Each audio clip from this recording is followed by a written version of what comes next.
Many thanks for joining us on the news at 2 on Lagos Television. I am Aminat Idligushi. The federal government is set to begin single-digit tax regime to reduce the burden of multiple taxation on Nigerians.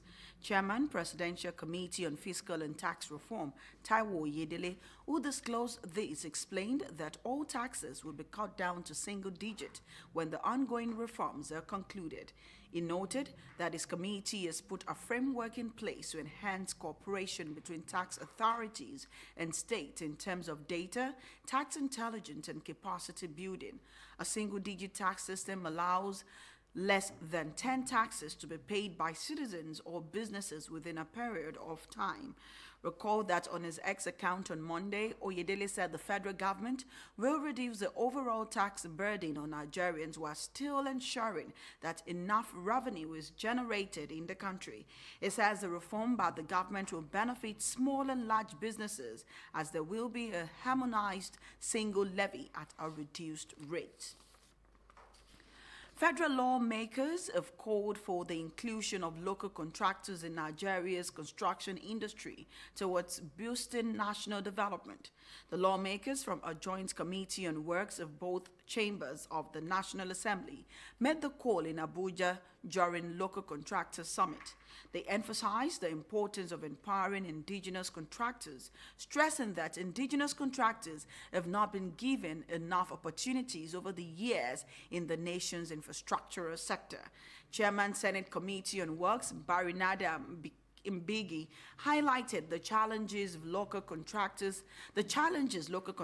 face, including limited financing, inadequate equipment, and insecurity, while the chairman House Committee on Works, Akin Alabi, stressed the need for partnership prioritizing local contractors. Nigeria Society of Engineers President Margaret Oguntola, who was represented by the President of Association of Consulting Engineering Nigeria, Joshua Egugbe, emphasized collaboration among stakeholders and adherence to Executive Order 5, which promotes local content.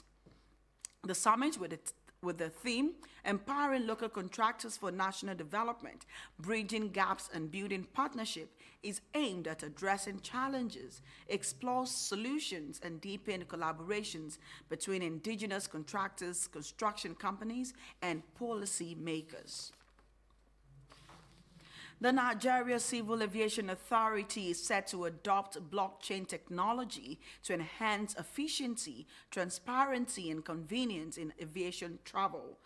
This was disclosed at a stakeholders' engagement on the new technology in Lagos. Joshua Murakinyo has the details. To resolving the issues of consumer protection, data gathering, passenger identification, and security issues, this project is being expanded to cover more than just additional insurance. It is projected that Nigeria's aviation sector is poised for remarkable growth with anticipated increase in air passenger volumes. This growth is, however, fraught with anticipated challenges of seamless, secure, and enjoyable travel experience. NCAA believes the introduction of decentralized, immutable, and transparent record-keeping system has the potential to revolutionize the industry. Blockchain portal that offers almost immediate comfort to stranded or dissatisfied passengers while still at the terminals, but also factors in the interest of the airlines. It is a four-way marriage between technology, insurance, the operator, and the regulator. The authority has looked at the blockchain portal and the pedigree of the brain behind it. We have peeled back layer upon layer from the many possible solutions on offer. Stakeholders and experts speak on the import of the technology. So, at what point do you attend to my concern? Is it after 2 hours or less than 2 hours? But the framework is the same that operates everywhere in the world. So we want to make sure that this particular model is tweaked to such refined levels as to ensure that whatever issues that your airline particularly has is taken cognizance of and built into the system, and the logic works for you. That's what we're trying to do. The system, typically, just like every other system, technology wouldn't see you as you, sees your digital footprint. So it's the digital footprint you have imputed in the course of that transaction that the platform recognizes and feeds you back through the same digital footprint or through the same channel? We are looking for ways to make it better. Because under Festus Keyamo leadership as Minister for Aviation and Captain Chris Najomo at the NCAA, the goal is to keep improving until the Nigerian aviation space becomes world class, so that our passengers get the best travel experiences that they have, in Europe, the Americas, and Asia, and the rest of the world. The latest initiative introduces additional layers of passenger protection through a collaboration with insurance firms to develop a system tailored to Nigeria's unique environment. Joshua Murakinyo, LTV News, Lagos. The Nigeria Labour Congress has directed its members in states that are yet to commence the implementation of the new minimum wage to commence an indefinite strike from December 1st, 2024. The directive forms part of the resolution of NLC after its National Executive Council meeting.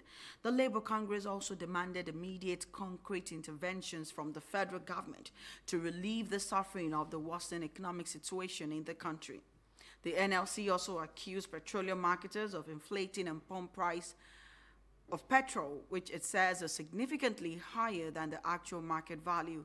The NLC alleged that petrol marketers are exploiting Nigerians and adding to an already heightened suffering. The Lagos State Environmental Sanitation Corps says it has dislodged occupants of 84 rooms constructed under Eko Bridge at Elegbeta on the Lagos Island. Its Corps Marshal, retired Major Olani Eko, said one person who allegedly built an 8-room toilet and linked the pipes into the lagoon was also arrested during the operation. It said that the operation was carried out after a member of the public was attacked at the spot. He adds that the fellow petitioned the State Commissioner for Environment to give an order for the demolition of illegal structure.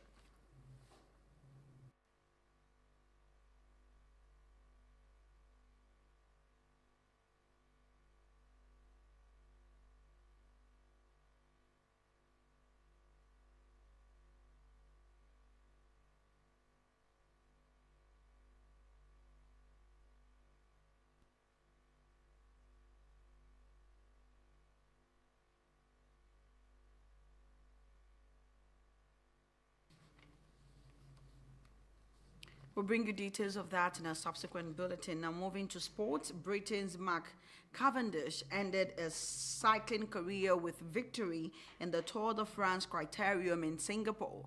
The 39-year-old from Isle of Man triumphed in sprint finish to end a 19-year career. We have details in Ijeoma Chigbu's report. Cavendish, KBE, born on May 21, 1985, is a retired Max professional road racing cyclist. As a track cyclist, he specialized in the Madison Point race and scratch race disciplines. As a road racer, he was a sprinter. He is widely considered one of the greatest road sprinter of all time. In 2021, he was called the greatest sprinter in the history of the Tour and of cycling by Christian Prudhomme, director of the Tour de France. He holds the record for most stage wins at the Tour de France, 35, achieved across 15 tours and 17 years, spanning from 2008 to 2024. In his first year as an elite track rider, Cavendish won gold in the Madison at the 2005 and 2008 UCI Track Cycling World Championship, riding for Great Britain with Bob Hales and Bradley Wiggins, and in the scratch race at the 2006 Commonwealth Games, riding for Isle of Man. After failing to win a medal at the 2008 Summer Olympic Games, he did not compete on track again until 2015, subsequently winning his third UCI Track Cycling World Championships title with Wiggins in the Madison in 2016 and an individual silver medal in the Omnium at the 2016 Summer Olympics. As a road cyclist, Cavendish turned professional in 2005 and achieved 11 wins in his first professional season. Mark Cavendish ended his career with victory in the Tour de France Criterium in Singapore. The 39-year-old from the Isle of Man triumphed in a sprint finish to end a 19-year career. Cavendish, riding for Astana, Kazakhstan, wore race number 35 to mark his record for stage wins in the Tour de France. He signed autographs and took selfies with fans before the race and received a Wheel of Honor. Other riders held their bikes up on one wheel and spun the other on the start line of the race, made up of 25 laps of a 2.3 kilometers course. What an incredible day to share my last race with those riders. With the future of sprinting, this next generation of sprinters. after seeing them since they were super young. They're all still young, but to be able to race with them a final race, to be able to beat them and win that race here in Singapore, I'm very, very happy and very emotional. Cavendish won 7 Grand Tour stages in 2013, 1 in 2015 and 4 in 2016. This included a win on the stage of one of the 2016 Tour de France, claiming his first Tour de France yellow jersey. On the foreign scene, Israeli forces has killed at least 17 Palestinians in the early hours of today, including 11 displaced people in the safe zone of Al-Mawasi. The troops also pressed on with attacks across Lebanon, killing 3 people in eastern Bekaa, hours after killing 14 in an attack on a northern town far from Israel-Lebanon border. New Defense Minister Israel Katz has ruled out a ceasefire with Lebanon's Hezbollah and hinted at a strike on Iran's nuclear facilities. Israel's genocide in Gaza has killed at least 43,603 Palestinians and wounded 102,929 since October 7, 2023.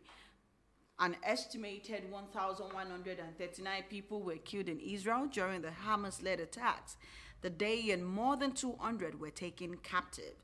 In Lebanon, at least 3,243 people have been killed and 14,134 wounded in Israeli attacks since the war on Gaza began. That's the news at this hour. For more stories, connect with Lagos Television on these social media platforms.